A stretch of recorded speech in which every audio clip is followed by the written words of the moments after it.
Muy buenas tardes, señoras y señores. Sean todos ustedes bienvenidos una vez más a estos enlaces comunitarios de Multimedios Quisqueya USA. En la tarde de hoy, divertida tertulia cultural. Qué bueno que están todos ustedes con nosotros. Este programa se transmite por tvhispanic.com, por Dominican Networks, por Facebook Live, por YouTube, por Antena Caribe TV y ahora también por las plataformas mundiales de Roku y Amazon Fire TV. Ahí nos pueden encontrar como Quisqueya USA Radio TV. Y de igual forma le indicamos de qué se trata la fotografía al fondo. Bueno, la fotografía al fondo, ese es el acorazado Boxer. El acorazado Boxer. Y pues la efemérides de hoy, pues quisimos poner esa fotografía del acorazado Boxer. Porque hoy es una fecha muy importante en la historia dominicana. Ya que en la efemérides tenemos que un día como hoy, 28 de abril, pero del año 1965, el presidente de los Estados Unidos, Lyndon B. Johnson, ordena la invasión a la República Dominicana. 42,000 soldados estadounidenses arribaron a territorio quisqueyano con el pretexto de salvar vidas norteamericanas. El gobierno de Washington justificó la ocupación militar señalando que se trataba de evitar la formación de una nueva Cuba en el Caribe. La Guerra de Abril del año 1965 finalizó después de muchas rondas de negociaciones dirigidas por la OEA, la cual había integrado la llamada Fuerza Interamericana de Paz. Estados Unidos mantuvo la ocupación hasta junio de 1966 y se retiró de la República Dominicana tras el triunfo de Joaquín Balaguer en las elecciones presidenciales de 1966. Bien, señoras y señores, pues por eso pusimos ahí esas fotografías del primer acorazado que llegó a territorio dominicano un día como hoy, que fue el acorazado Boxer, que desembarcó por el puerto de Sanssouci en Santo Domingo. Pero en el día de hoy tenemos una velada extremadamente interesante, educativa, consideraciones sobre la salud, que tenemos al galeno doctor Pedro de la Rosa con nosotros. Pero primero vamos a empezar saludando. Ya tenemos, hoy no va a estar con nosotros Luisa Sánchez, no va a estar con nosotros, ni José Enrique García va a estar con nosotros, ya que él está impartiendo un taller en Latinos Unidos. Pero tenemos desde Santiago de los Caballeros, a Pablo Nelson Rodríguez con nosotros. Buenas tardes, Pablo. Bueno, señor director Vigilio García, como siempre, un gratísimo placer compartir con usted y con los miembros del staff. Luisa Sánchez, esperando que la situación personal en que la convoca a su ausencia, pues pueda ser superada satisfactoriamente. Saludo a los esposos Vázquez, donde quiera que se encuentren. A Enrique García, que bueno, mi hermano de pequeño, que tenga éxito en su taller. A doña Vilma, pues saludo en la 7ª planta donde se encuentra hoy, yo creo. Y qué placer tener a don Pedro de nuevo con nosotros, el doctor Pedro de la Rosa, un amigo de tanto tiempo y un experto, un hombre de una experiencia médica que ronda casi ya el medio siglo, pues no hay que decir número, pero ronda por ahí cerca de medio siglo. Y el gran placer de compartir con los amigos que registran la audiencia de estos programas los miércoles y viernes. Gracias por su sintonía, gracias por su apoyo y como siempre invitando a que hagan sus comentarios de lugar. Gracias, Pablo Nelson Rodríguez. Y con nosotros, invitado que ya prácticamente es uno de los nuestros, ya que vamos a tener al doctor de la Rosa ya en la rotación normal con nosotros aproximadamente cada 5 o 6 semanas. Hace exactamente 2 meses que estuvo aquí. Mira cómo pasa el tiempo, Pedro. El Buenas tiempo tardes, Pedro, vuela. ¿cómo estás? Muchas gracias, buenas tardes. Saludo a todos los participantes, especialmente a esa diáspora dominicana de aquí, de la ciudad de Miami, de todos los Estados Unidos y sobre todo nuestra amada Quisqueya, lamentando mucho que los norteamericanos no tuvieran la visión correcta de que lo que se quería con la Revolución de Abril era precisamente restaurar la democracia en la República Dominicana, de la que tanto ufanan los Estados Unidos de Norteamérica. Lamentablemente, lo cegó la ilusión y la incapacidad de reconocer las causas que originaron los efectos. Pero de toda manera, admiramos mucho al pueblo norteamericano y esperamos que un día sea, pero de toda manera. Sí, sigue, Pedro, sigue, adelante. Esperamos que Eso un fue día, Pablo que dejó un micrófono abierto. esperamos que un día reconozcan sus fallas y que fomente la democracia como un sistema, diríamos, político y social que nos une y que podamos promover la paz, no las guerras. Pedro, fuera de cámara estuvimos hablando, porque ya vamos a tomar unos momentitos para esto, porque esta es una fecha histórica que le debemos dedicar unos minutos más. Tú me decías que tú tendrías aproximadamente unos 17 años Yo cuando comencé, eso, y que tú recientemente estaba ingresando a la universidad. Cuéntame parte de esa anécdota que tú me estabas diciendo fuera de cámara. correctamente, en el 1964 nos graduamos de bachiller en el Colegio Evangélico Central. Entonces, en esa situación vivíamos en una constante zozobra porque estábamos en el gobierno del triunvirato, que fue el resultado del golpe de Estado que derrocó al gobierno democrático del profesor Juan Bosch. Y entonces tú estabas más pequeño que yo, pero hubo una explosión en el Polvorín en el 1964 que estremeció a toda la ciudad de Santo Domingo. El Polvorín estaba localizado, me parece que en la Academia Militar de la Marina, ahí cerca de Sanssouci. Entonces, en el 65, finalmente, nos querían imponer un examen de admisión para poder entrar a la universidad. Tomamos el examen de admisión y comenzamos la universidad en lo que se llamaba el CUE, Colegio Universitario de Estudios Generales, el 23 de marzo de 1965, el día que se conmemora el natalicio de Cervantes y Saavedra. Entonces, de Miguel Cervantes y Saavedra, y al mes y un día, o sea, el 24 de abril de 1965, estalló la Revolución de Abril. Y nosotros como jóvenes, 18 años, entramos, participamos de las actividades. Yo particularmente estaba en un comando que se llamaba el B4 del área del sector donde yo vivía en Villa Francisca, cerca de la Avenida Mella. Y después, después del ataque del junio del 65, que fue un ataque de modelor de los marines norteamericanos, se formó la Academia Militar 24 de abril, que estaba localizada en el Parque Eugenio María de Hostos. Y entonces ahí yo me ingresé al movimiento 14 de junio, movimiento revolucionario 14 de junio, que era quien dirigía la Academia Militar.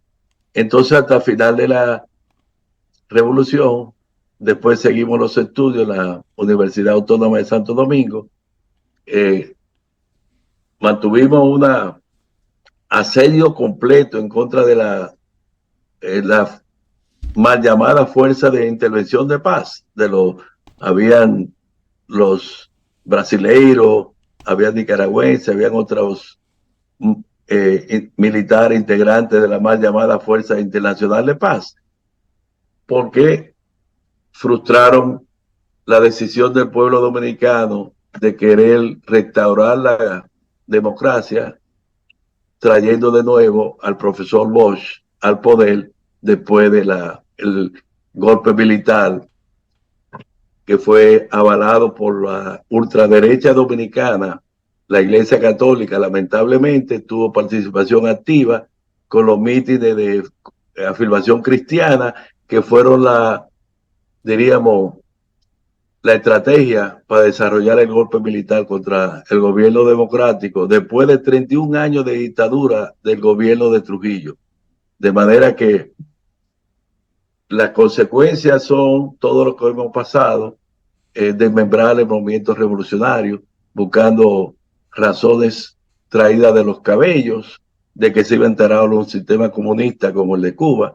Toda esa explicación lamentable para los Estados Unidos, porque le pone una nota muy desagradable en la historia, sobre todo al país que dice que es el paladín de la democracia, que son los Estados Unidos de Norteamérica. De manera que ningún pueblo debe ser avasallado, ni atropellado, ni invadido por ninguna fuerza armada, sobre todo cuando estamos mirando los resultados ahora mismo, lo que está pasando en Ucrania, cómo se le ataca vilmente el gobierno ruso a una hermana República Soviética. De manera que Pedro, debemos promover la paz y debemos reconocer la historia y de los hechos y de las causas y los efectos que generan las malas políticas de cualquier país, de cualquier potencia, cualquiera que sea su origen y su decisión. vamos a dedicarle unos 3 minutos más y vamos a darle la oportunidad a Pablo a ver si que estoy casi seguro que él te quiere formular alguna pregunta o quiere hacer algún comentario. Adelante, Pablo. Bueno, pero sinceramente no quiero hacer preguntas y no sentir la motivación que me da oír la historia del amigo don Pedro, del doctor don Pedro, y me motiva entonces a rememorar la diferencia en términos de madurez política y cultural entre don Pedro y un servidor, obviamente con una diferencia de unos 3 años, porque yo para la revolución tenía 14 años. La revolución me encuentra a mí, como dije en el programa anterior, justamente en la María Monté con la Paraguay, digo, en la Alonso de Espinosa, en la Paraguay con Alonso de Espinosa. Y ahí estaba visitando a mi mamá. Yo soy campesino, cuando Arroyo Hondo, yo nací en el Arroyo Hondo, cuando Arroyo Hondo era un campo donde nosotros bebíamos agua de arroyo y nos alumbrábamos con lámpara de gas. Como era un campo, no teníamos ni siquiera un gran sistema social, éramos campesinos, mi papá ordeñador de vaca, mi mamá trabajadora doméstica, y entonces pues no había esa cultura, no había ni siquiera, yo casi era un analfabeto, porque yo fui a la escuela, inicié la escuela ya en un proceso de analfabetismo cuando tenía entre los 9 y 10 años, que yo pedí a una hermana que me llevara a la escuela. Entonces, cuando viene la revolución, que yo vengo de estoy en la primaria prácticamente. Entonces, ¿qué pasa? Que nosotros éramos en la primaria en Arroyo Hondo, éramos agendados, éramos arengados sobre la base del anticomunismo que se daba en la escuela. Antes de comenzar la clase, venía una arenga, generalmente, antes de darnos el desayuno, que nos daban una galletita con esto, ¿cómo se llama? No me acuerdo, eso parece un salchichón, pero es más grande que un salchichón, esa cosa, mortadela creo que se llama. Entonces, cuando empieza la revolución, yo salgo de la capital, me fui solo de la Paraguay con Alonso de Espinosa para Arroyo Hondo. Fui caminando sin ningún tropiezo, llegué a Arroyo Hondo. Mi hermano sí, que ya a quien yo le sigo, se fue y participó en la revolución como soldado constitucionalista. ¿Qué pasa? Que voy a donde quiero centrarme es en la diferencia de conciencia política que tenía don Pedro para la época y la mía. La mía era totalmente cero en términos políticos. ¿Y qué pasa? Que yo, en plena revolución, cuando ya las cosas estaban más calmadas, yo era limpiabota, jardinero, y lo que me gustaba era ir al Hotel Embajador a limpiar los zapatos a los gringos y ver los helicópteros. Me asombraban esos helicópteros y me asombraban esos hombres, esos gringos grandísimos. Era un espectáculo ver esos hombres y ver el escenario en el Hotel Embajador donde había una base militar y era para mí un gozo. no había, vuelvo y digo, conciencia política que la adquirí en el proceso, porque yo iba, recuerdo, vuelvo y señalo que yo iba en rumbo al analfabetismo. Casi a los 10 años yo era un analfabeto. Entonces, no me quedé porque yo por iniciativa propia le dije a una hermana, llévame a la escuela, por favor. Me llevó hasta el día de hoy. Yo, a mí nadie nunca en la vida me ha corregido una tarea escolar y nada. Me llevó porque soy hijo de también de una familia completamente analfabeta. Mi papá y mi mamá, que eran hombres y mujeres de inteligencia natural de ese tiempo, muy inteligentes. Mi papá y mi mamá también, pero obviamente analfabetos. Entonces, lo que sí, obviamente, al igual que don Pedro hoy, con más conciencia, con una conciencia más crítica, desapruebo la invasión del 65 también como la del 16, porque realmente, como lo demuestran los hechos históricos, no procuraba el gobierno del PRD ni del profesor Juan Bosch instalar ninguna etapa, ninguna modelo de gobierno comunista para la época, que fue el argumento que se usó, que usaron los militares del CEFA para solicitar, cuando fueron derrotados a los 2 días, que ya habían sido derrotados Wessing, el CEF y compañía, pues a los 2 días solicitaron la asistencia militar, y la historia ya don Pedro la ha narrado mejor que yo. Quería simple acotar la diferencia de madurez política, don Pedro. Hubiese yo querido tener los 17 años que tenía y tener por lo menos la conciencia, aunque vivía en un área eminentemente rural, en Arroyo Hondo, donde para la época prácticamente teníamos como servicio de agua potable el arroyo Manzano, que es donde yo bebía agua, y agua lluvia. Gracias, Pablo. Gracias, Pablo. No sé si tú quieres añadir algo más, si no, entonces entraríamos en materia, pero vamos a darle la oportunidad a Pedro si quiere añadir algo más. Quisiera añadir que como ya el lunes es el Día Internacional del Trabajo, dar créditos y honores a los a los mártires de Chicago de 1886 y a lo de Nueva York, que el inicio que comenzó en Nueva York en 1800, haciendo un reclamo de reivindicación de llevar un día laboral a las 8 horas, a 8 horas, cuando venían un abuso humano de 14 horas. Entonces, honor a los mártires del 86 de Chicago, y honor a todos los trabajadores del mundo. En este día, en la República Dominicana, es que todos los trabajadores dominicanos que residimos aquí, en el país donde se celebra esta fecha, pues que celebren un fin de semana maravilloso, un fin de semana festivo largo. Bien, gracias, Pablo. Bien, vamos a entrar ya en materia del tema que hemos programado para el día de hoy.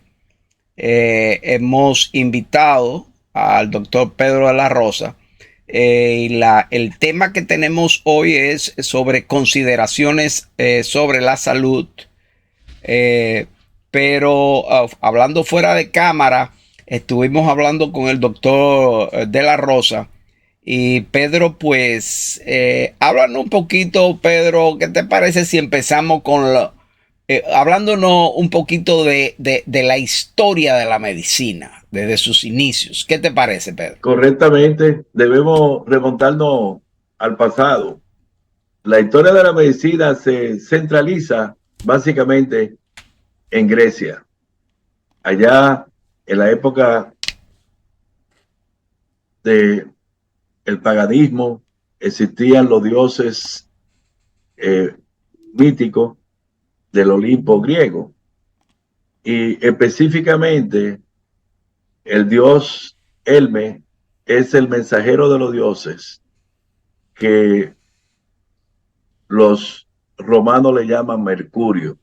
Entonces el dios Hermes tiene el caduceo, que es el símbolo de la medicina.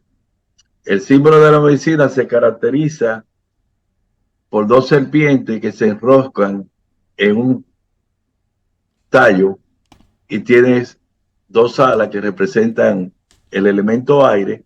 Las 2 serpientes son las 2 fuerzas de la naturaleza del hombre, lo que podemos llamar el yin y el yang, la energía positiva y la energía negativa, o la energía masculina y la energía femenina. Entonces, se dice en la mitología que el dios Apolo, que era el favorito del padre de los dioses, Zeus, le regaló a Hermes una vara que armonizaba todos los opuestos. Entonces habían dos serpientes en el suelo cuando iban caminando que estaban disputándose, y al él tirarle la vara, Hermes, se enrocaron en la vara, y de ahí surge el caduceo, símbolo de la medicina, que representa las cuatro fuerzas de la naturaleza: el aire, la tierra, el agua y el fuego. Y entonces debemos señalar que en la antigüedad no habían hospitales. Todas las personas iban al templo de Apolo, donde era que se curaban de las enfermedades. Muchos de ellos teniendo en cuenta medicamentos producto de las hierbas. Entonces, el padre de la medicina, Hipócrates, tenía dos hijas que representan, se llamaban Higia y Panaceas. Higia representa la higiene, que corresponde a la medicina preventiva, y Panaceas, la medicina que practicamos nosotros los médicos, que es la medicina curativa. De manera que el padre de la medicina decía que los médicos debían viajar para poder conocer los enfermos, porque lo que había eran enfermos, no enfermedades. En esa época no habían vehículos, no había carretera, tenía que ir caminando en caballo, en carruajes, etc. Él decía algunos adagios como esto, por ejemplo: mente sana, cuerpo sano. Y también un principio de la medicina: primero no hacer daño. Y entonces todo eso se condensa en un documento histórico maravilloso que se llama el juramento hipocrático. Entonces ese juramento hipocrático lo hacemos los médicos. Yo te lo envié, te envié una foto del dios Hermes con su caduceo. La pueden poner para los amigos que puedan verlo. ¿Tú la tienes, Virgilio? Sí, ahí está en pantalla ahora mismo la foto del dios Hermes. Y se puede ver el caduceo que él lleva en la mano izquierda. El dios Hermes, como él es el mensajero de los dioses, él tenía la capacidad de volar, por eso tiene un sombrero con alas y también tiene una sandalia que tienen alas. Entonces eso le permitía a él ir al mundo inframundo, diríamos el subsuelo, y podía ir al cielo, donde estaban en el Olimpo los dioses, y él le entrega el mensaje al dios Zeus, que es el padre de los dioses. Entonces, es muy interesante que los médicos aprendamos de que inicialmente la medicina era una medicina mágico o más espiritual, porque en esa época se consultaban a las pitonisas, que le iba a decir los adagios, los pronósticos a cada enfermo. Entonces, en el templo de Apolo era donde se concentraban las personas que iban a buscar su salud. Después se fue desarrollando con el paso de los tiempos y surgieron otros grandes médicos como Galeno, por eso se le llama a los médicos Galeno, en honor a él. También Asclepio o Esculapio. El juramento de los médicos, por ejemplo, es un juramento completamente pagano, porque ponen al dios Apolo como testigo, igual que a Higia y a Panaceas.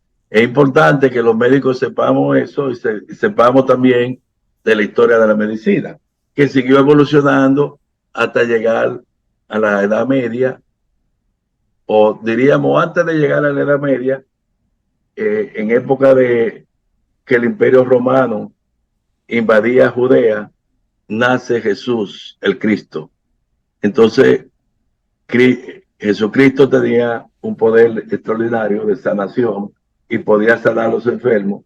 Y hay cosas muy importantes de la historia de la medicina, porque gracias a una parábola de Cristo existe en los Estados Unidos una ley que buen samaritano. ¿Comprende, Virgilio? Y demás Sí. personas.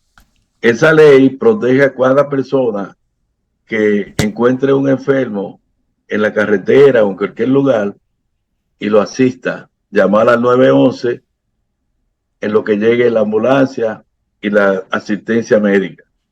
Entonces todos estamos protegidos y debemos hacer honor a ese espíritu divino que significa la acción del buen samaritano que encontró a un enfermo en medio del camino cuando él iba viajando y lo llevó a una posada y le pidió al dueño de la posada que lo curara y le dijo que cuando él regresara, si él incurría en gastos mayores, se lo abonara a él para él pagarlo. Entonces, Cristo, al tener esa parábola, nos ha permitido a nosotros, todos los ciudadanos en los Estados Unidos, asistir libremente a cualquier enfermo que encontremos en la calle mientras llega la ambulancia o llamamos al 911 para que lo asista. Es muy importante esto porque siempre vemos en la noticia que alguien lamentablemente atropella a cualquier ciudadano y sale huyendo y no se reporta. Algo inhumano y muy triste que debemos tratar de corregir. De manera que el símbolo de la medicina representa el cuerpo humano, los cuatro elementos de la naturaleza que están en nosotros y obviamente el desarrollo de la ciencia llega a la Edad Media y después al Renacimiento y florece con todos los grandes científicos y genios como Leonardo da Vinci que estudian el cuerpo humano. Antes los egipcios creían que lo que circulaba por las arterias era aire y ellos estaban cerca de la verdad porque cuando se tomaban el pulso veían el palpitar de las arterias, pero no sabían que había una sangre. Y tengo que decirle que conforme avanza el tiempo, al término del 1900, aparece un señor, Landsteiner, que descubre los grupos sanguíneos. Y gracias a ese descubrimiento, se salvaron miles, cientos de miles de personas en la Primera Guerra Mundial, porque ya se podían conocer los grupos sanguíneos A, B y O, y el RH positivo y negativo, y se le podía hacer transfusiones a los pacientes heridos en víctimas de la guerra, de la Primera Guerra Mundial.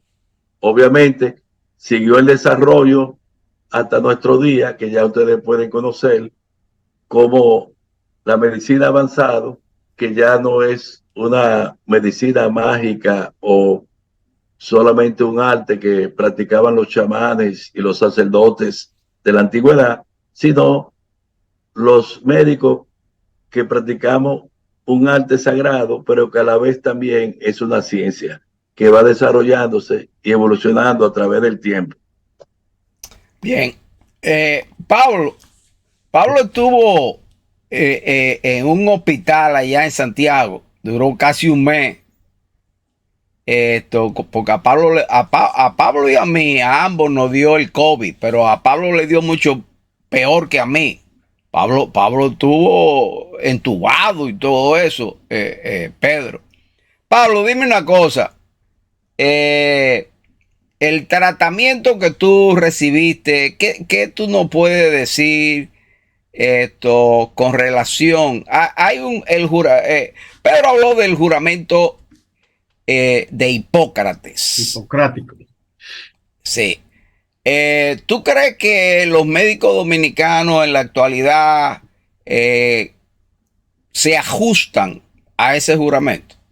Bueno, en primer lugar, ya que, oye, qué bien se ha tornado esta cultura, esta tertulia cultural. Bueno, por eso es que la tertulia cultural, ese es el nombre de la tertulia. Cogió un camino, bueno, pero de todas maneras me afectó el COVID realmente al tiempo en que afectó también a René Rodríguez Soriano.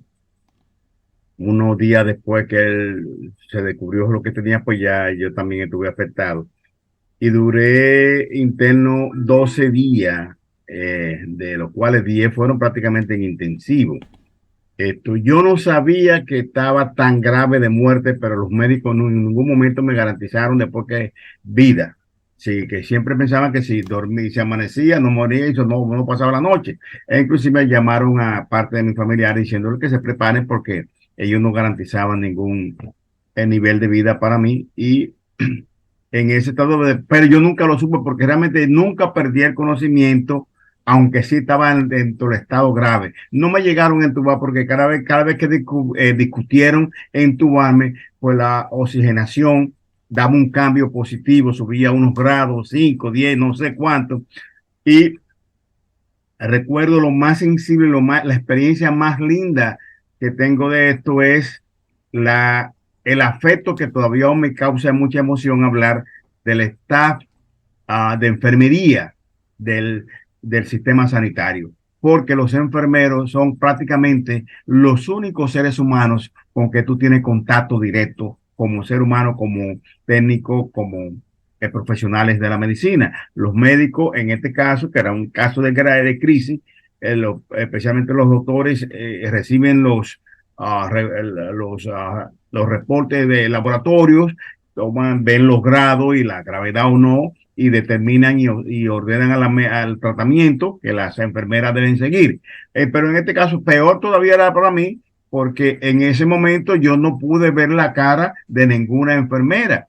¿Por qué? Porque tenían aquel uniforme, para decirle de alguna manera, no era un uniforme, era prácticamente un equipo de astronauta. Porque tú no, dijo una enfermera así, me dijo, yo prefiero, si me estoy haciendo pipí con este uniforme, me voy a hacer pipí con un uniforme porque dura una hora para quitármelo y ponérmelo.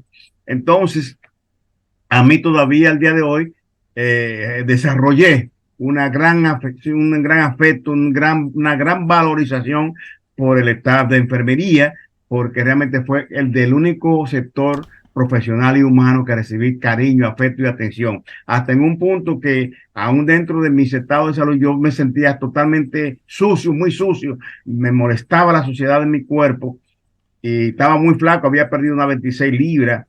Yo no me reconocía de tan flaco, entonces le digo a una enfermera, recuerdo que le dije, por favor, límpiame, báñame, y la enfermera me desnudó, me pasó un paño mojado y me limpió, y yo sentí un gran alivio moral y humano de aquella acción de aquella enfermera. Así que mi respeto a a los profesionales de la medicina, a los doctores como don Pedro.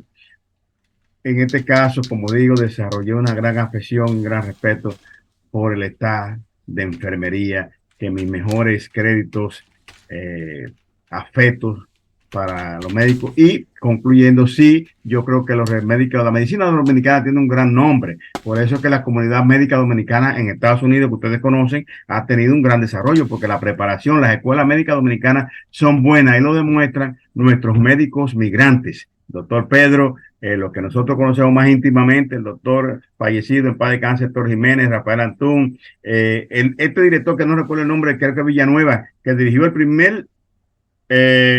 la inauguración como director del Instituto de Cáncer del Baptist Hospital. Es un dominicano, creo que apellido Villanueva, no recuerdo totalmente el apellido, pero fíjate, un dominicano. Y así tenemos en Nueva York, tenemos para una referencia médica como el doctor Rafael Antigua. Y la comunidad médica dominicana es un ejemplo fuera del país y un ejemplo de la calidad de la enseñanza de la medicina en la República Dominicana. Muy bueno, bien, el doctor gracias. Se llama Miguel Villalona. Miguel Villalona. Sí, pero ya él yo creo que está ahora en California. Bueno, pero fue el primer director del Instituto del Cáncer del Centro de Cáncer del Baptist Hospital, sí. Okay. Quiero decirle que mi experiencia también fue muy rica, porque yo durante ese periodo viajaba a una ciudad que se llama Pensacola, al Hospital Baptist de Pensacola, y tuve mucha exposición a los pacientes con COVID-19 y tenía que ir a la unidad de cuidado intensivo y ponerme ese traje de astronauta y exponerme. En esa época no había vacuna, entonces teníamos que tener cuidado extraordinario. Entonces, tuve la suerte de nunca contagiarme. Me contagié con el Omicron ya en el diciembre del 2021, pero que es muy leve. Eso fue en la República Dominicana, en diciembre de ese año. Pero creo que ha sido todo un éxito la vacuna cuando uno a lo que pasó en Nueva York y lo que pasó en Europa, en España, en Italia, en todo el mundo. Obviamente tenemos que saber que han habido, diría, mucha polémica sobre la vacuna y sobre los resultados, pero los resultados están ahí y también lo avala el hecho que a los críticos de la vacuna, que la matriz del COVID-19, de la vacuna anti-COVID-19, existía para los pollos y lo tenían los israelíes. Por eso ustedes vieron que tuvo tanto éxito y fue tan rápido poder hacer la vacuna Pfizer, ¿se acuerdan? Hay una fotografía de un niño descalzo con sus padres que eran turcos, migrantes en Alemania, en Berlín, y ese fue el científico que desarrolló la vacuna de Pfizer en contra del COVID-19. De manera que tenemos que alabar a los grandes hombres que han aportado a la salud de la humanidad, sobre todo las vacunas. ¿Se acuerdan del polio, la viruela, la varicela, la rubiola, el sarampión? Todas esas vacunas diezmaban a la población mundial, especialmente a los niños. Gracias, Pedro. Gracias, Pablo. Hemos llegado a la mitad del programa. Y es lo que Pablo dice, esta tertulia se ha tornado en una cátedra. Una verdadera cátedra. Emocionante. Pablo. Emocionante. Qué bien nos sentimos. Gracias, Pedro. Pedro, hemos llegado a la mitad del programa. Antes queremos saludar unas cuantas personas y vamos a leer algunos de los comentarios que hasta ahora han hecho por aquí. Pero Bélgica Zúñiga desde Orlando está con nosotros. Saluda a todos los presentes. Vilma bajó hace rato de la segunda planta. Doña Alba Weber, igual que Héctor de la Rosa Monción. Héctor de la Rosa Monción, su nombre artístico es Chiqui. Pero vamos a leer aquí un comentario que es de Doña Alba. Atención, Pedro, lo que dice Doña Alba sobre ti. Qué excelente explicación. Usted, doctor, es además magnífico orador. Estoy feliz porque me gusta aprender de todo. Eso lo hace nuestra escritora, la profesora Alba Weber, que vive aquí en Miami. Bien, señores, pues vamos a una pausa. La pausa dura aproximadamente unos 90 segundos, de tal forma que nada, regresamos en exactamente unos 90 segundos. Siga nuestro programa en tvhispanic.com y todas sus plataformas digitales.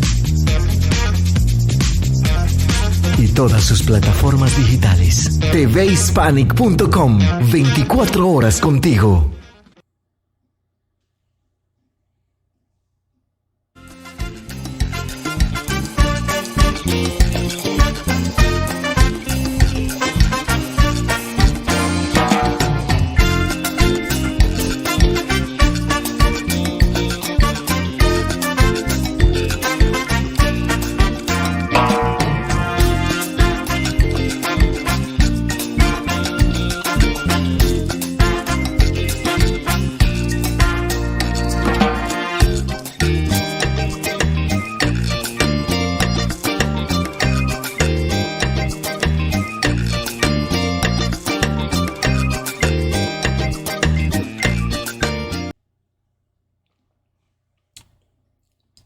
Bien, señores, los invitamos a que visiten el periódico digital QuisqueyaUSA.com.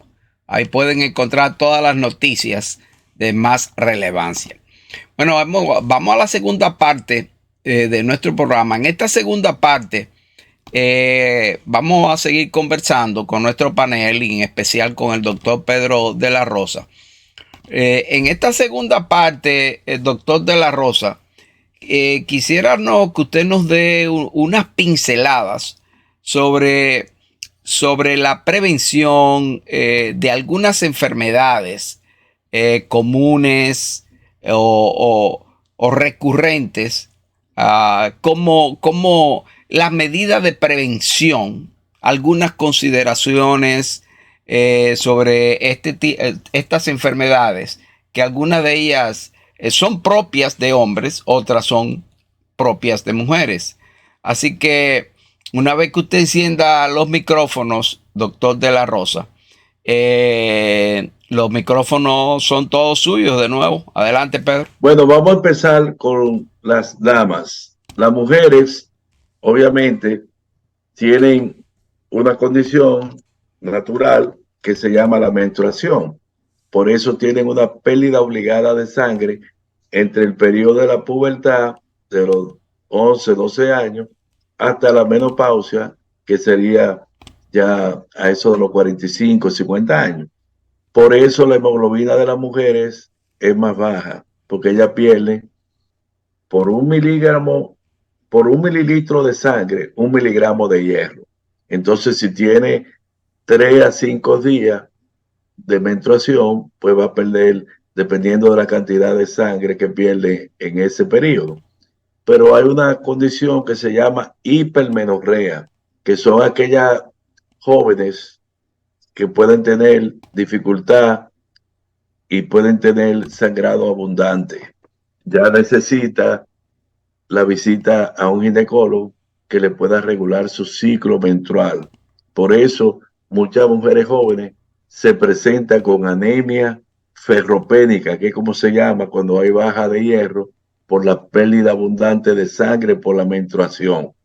Entonces, mi mensaje es a todas aquellas señoras o señoritas que tienen sangrado abundante en la menstruación, que van a tener anemia, y se caracterizan los síntomas con fatiga, palpitaciones, palidez, se le ve blanca, le dice, tú estás muy pálida, y baja la hemoglobina de 14 gramos, que es lo normal, a 8, a 7, 8. Yo he visto pacientes con aún más bajo de ahí, 5 o 6 gramos de hemoglobina, y no puede funcionar en la escuela, no puede funcionar en la universidad.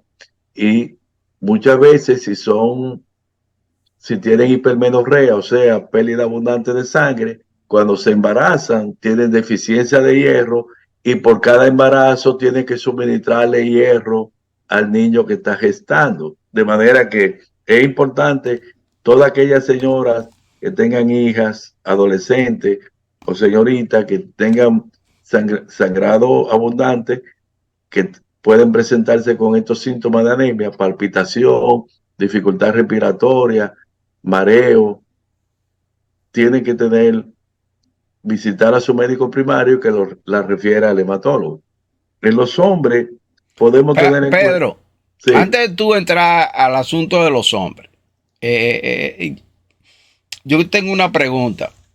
El nivel de hemoglobina en los hombres, eso depende, el nivel de hemoglobina normal en los hombres, eso depende de la edad. Sí, bueno, en los hombres no tanto, pero generalmente la hemoglobina normal en los hombres es de 14 a 16, en las mujeres de 12 a 14. Pero en las mujeres, después que dejan de tener la menstruación, se normaliza casi igual que los hombres. La razón de que nosotros tenemos la hemoglobina mayor, más que las mujeres, es porque tenemos la testosterona. Entonces, que ayuda a la formación de la sangre, pero existe un sistema de retroalimentación. En realidad, la sangre se produce en la médula ósea y es por el estímulo de una glicoproteína que se llama eritropoyetina, que se origina en las células peritubulares del riñón. Entonces, cuando la persona envejece, los hombres y las mujeres, podemos tener disminución de la hemoglobina cuando tenemos una condición que se llama el síndrome de mielodisplasia, en la cual la médula no funciona correctamente. La médula ósea en los seres humanos es lo que en los pollos le llamamos el tuétano. Cuando saboreamos el hueso del pollo, del muslo de pollo que no comimos, dentro está esa sangre coagulada, ese es la médula ósea de los pollos, y nosotros está generalmente en el esternón o en los huesos planos como la pelvis. Ahí es donde uno le hace el aspirado, la médula ósea a los pacientes. Pero ya saben, todo aquel que tenga la hemoglobina menos de 14 en los hombres y menos de 12 en la mujer tiene anemia. Anemia es la deficiencia de portar el oxígeno a los tejidos, porque nosotros tenemos los glóbulos rojos, pierden el núcleo cuando sale de la médula ósea y transporta.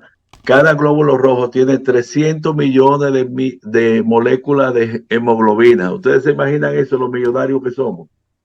Es un sistema completamente adaptable para que la persona pueda llevar las necesidades, porque el cuerpo humano funciona como un sistema.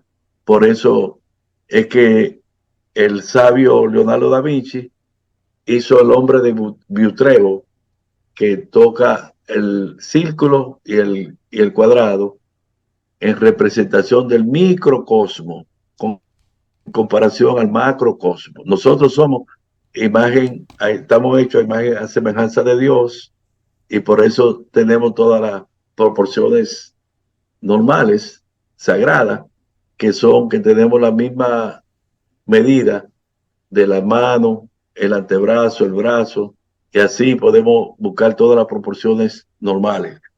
Entonces, satisfecho eso de que la anemia son condiciones que pueden ser de 3 tipos, morfológicamente, por la forma de los glóbulos rojos. Del tamaño del glóbulo rojo depende si la anemia es por deficiencia de hierro, que va a ser pequeño el glóbulo rojo. Si es por una enfermedad crónica como la artritis o una infección, los glóbulos rojos van a ser normales, normocíticas. Y si es una deficiencia de ácido fólico o de vitamina B12, los glóbulos van a ser gigantes y van a ser macrocíticas. De esa manera, el hematólogo, cuando ve el hemograma, se da cuenta qué tipo de anemia es y cuáles son las posibilidades. Una mielodisplasia puede tener ligeramente también los glóbulos rojos aumentados de tamaño. Entonces, quiero mencionarle algunas otras condiciones. En la mujer, preventivo, toda mujer después de los 40 años, hacerse su mamograma para prevenir o la detección temprana del cáncer del seno. ¿Por qué? Porque si tiene un tumor de menos de 2 centímetros y no tiene nódulos locales en la axila, esa paciente tiene un estadio 1 y sus posibilidades de curación son de un 90% o más. Entonces, los hombres jóvenes, después de los 45, 40 años, hacerse el examen digital de recto para la próstata y el antígeno específico de la próstata. Para ambos, a hombres y mujeres, hacerse la colonoscopía después de los 40 años. ¿Por qué? Porque si tenemos pólipo, un pólipo tubular, en 5 años se puede convertir en un cáncer. Entonces eso es muy importante, que todo aquel que tenga más de 40 años, hacerse la colonoscopía. Entonces, si usted tiene una historia familiar de que su padre o su tío, su abuelo tuvo cáncer temprano, a menos de 40 años, del colon, o si tiene la poliposis familiar, hacerse la colonoscopía antes de los 40 años. Eso previene esas enfermedades, porque si se le quita el pólipo a los 40 años, ese pólipo a los 45 se hubiera convertido en un cáncer. Entonces, el cáncer de pulmón prácticamente no existía en el 1925, porque no fumaban. Después vino la Gran Depresión, seguida por el conflicto, la Segunda Guerra Mundial, y Lucky Strike, pues Chester, todos los cigarrillos empezaron a desarrollarse en la Guerra de Vietnam y todos esos lugares. Y entonces, ustedes han visto cómo se ha disminuido la incidencia de cáncer de pulmón, porque ya no se fuma abiertamente en los aviones, en los restaurantes, prácticamente todas las universidades lo tienen prohibido, y ha mejorado significativamente el cáncer de pulmón, la incidencia. Entonces también, aunque no tenemos forma de diagnosticarlo, prevenirlo, el cáncer del pulmón, solamente evitando fumar y usar el tabaco, pero que el tabaco no solamente puede causar el cáncer del pulmón, sino del el cuello, de la vejiga, de cabeza y cuello, de todo el tracto gastrointestinal, etcétera. Entonces es importante que ese mensaje sea asimilado por todo el mundo.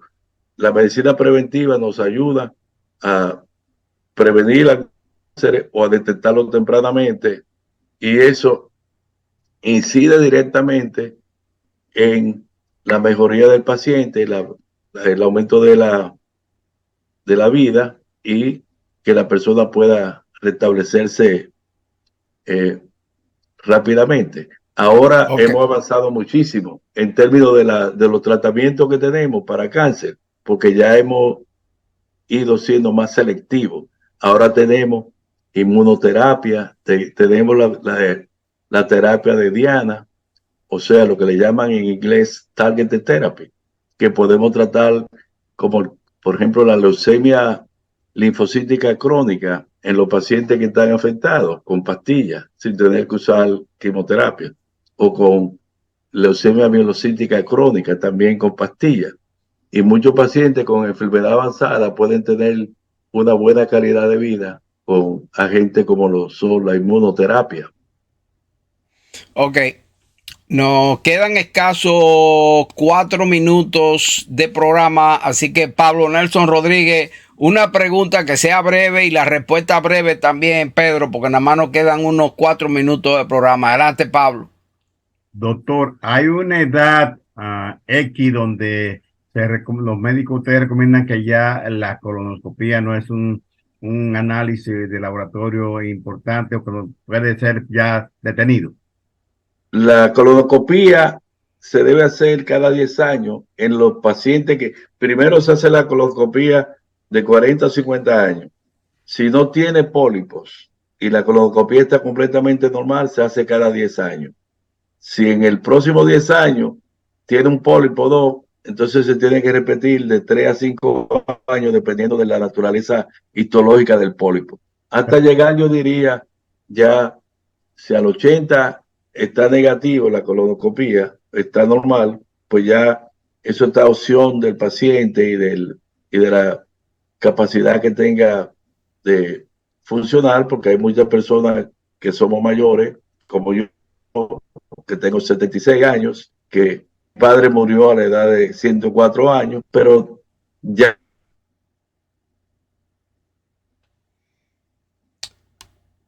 Estamos teniendo un problemita de audio, Pedro. Se fue el audio por completo de Pedro. Bueno. Pedro, si nos estás escuchando, probablemente sea un problemita de índole de internet, pero ya prácticamente habíamos llegado al final del programa. Hemos llegado.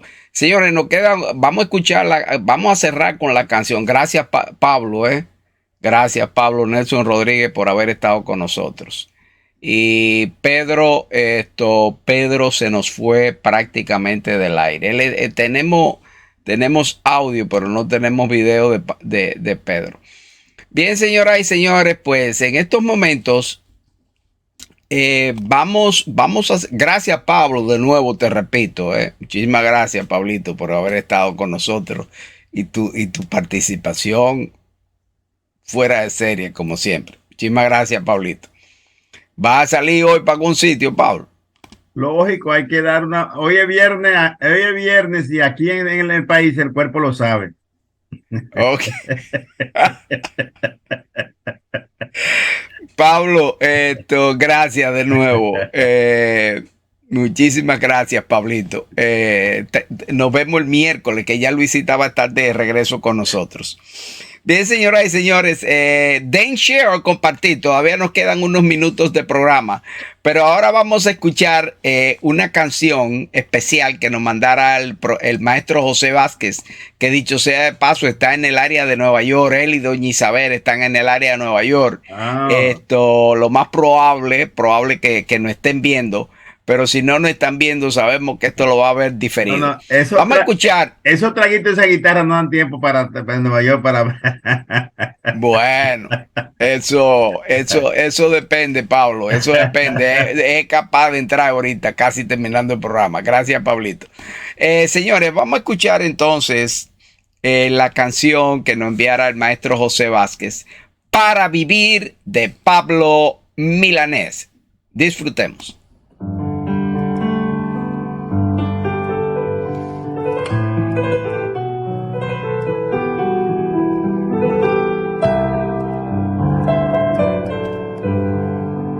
Muchas veces te dije que antes de hacerlo había que pensarlo muy bien, que esta unión de nosotros le hacía falta carne y deseo también, que no bastaba que me entendieras y que murieras por mí, que no bastaba que en mi fracaso yo me refugiara en ti. Y ahora ya ves lo que pasó, al fin nació. Al correr de los años, un tremendo cansancio que provoco yo en ti.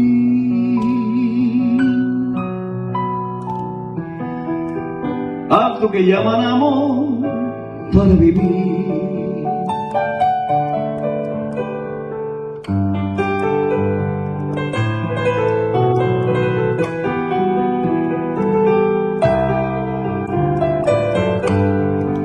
Por mi parte esperaba que un día el tiempo se hiciera cargo del fin. Si así lo hubiera sido, yo habría seguido jugando a hacerte feliz. Aunque el llanto es amargo, piensa en los años que tienes aún por vivir. Que mi dolor no es menos y lo peor es que ya no puedo vivir. Y ahora tratar de conquistar con vano afán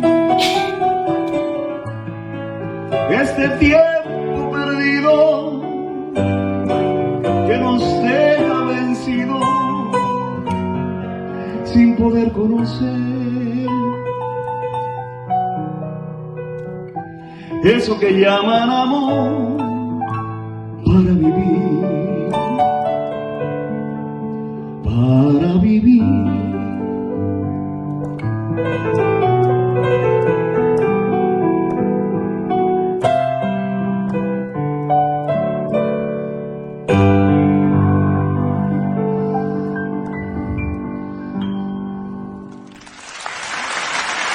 Ahí teníamos al maestro José Vázquez, Para Vivir, de Pablo Milanés. Bien, señoras y señores, pues hemos llegado al final del programa. Queremos agradecer la presencia de Pablo Nelson Rodríguez, que estuvo con nosotros. Pablo quiere decirnos una palabra al final, así que Pablo, a ver si enciendes el micrófono rapidito, ya se acabó el programa. Dime, Pablo, dime. Quiero saludar a una amiga que, aunque le llevo unos años de infancia, de Arroyo Hondo, Leoncia Morillo, que acaba de registrarse audiencia. Con un saludo a Leoncia Morillo, que, como dije, le llevo un poco, pero le llevo unos cuantos años y me alegra mucho su televidencia. Gracias, Leoncia, por estar ahí con nosotros. Gracias al doctor Ramón Ceballos. Ahí está Ceballos también, Ceballos. Pedro, en los últimos minutos te fuiste del aire. Parece que fue problema Ceballos de internet. Pero ya terminamos con el programa. Gracias, Pedro. Te llamamos para la próxima intervención. Y gracias a ustedes. mi amigo. No, gracias a ti, Virgilio. Pedro, por esa cátedra que nos diste de Sí, nuevo hoy. Pablo, saludo. Salúdame allí a los 30, a los 29 caballeros, porque tú eres el 30. No, subieron uno y me dieron el privilegio de ser 31. Está bien. Bueno, señores, gracias. No, sí, vamos a dar la hora a la audiencia. No se vayan todavía, que Vilma nos va a dar la audiencia total en vivo hoy, Vilma. 18.500. 18.537, dilo duro, Vilma. 18.537 personas se hicieron presentes en vivo, en las plataformas en vivo. Esto se transmite también por otra plataforma vía diferido. Y entonces yo le voy a enviar los links de YouTube, el que enviamos para las plataformas en diferido. Señoras y señores, hemos llegado al final del programa. Agradecemos a esas 18,000 y pico de personas que estuvieron ahí con nosotros y las otras que se van a hacer presentes en nuestras plataformas en vivo. Hemos llegado al final. Como decía el profesor Juan Bosch, al llegar al final de las alocuciones con el pueblo dominicano, que se despedía con unas palabras muy, pero muy sencillas. Se despedía de esta forma: hasta mañana, si Dios quiere, dominicanos. Nosotros siempre añadimos en salud, que es lo más importante para todos nosotros. Tengan todos ustedes muy buenas noches.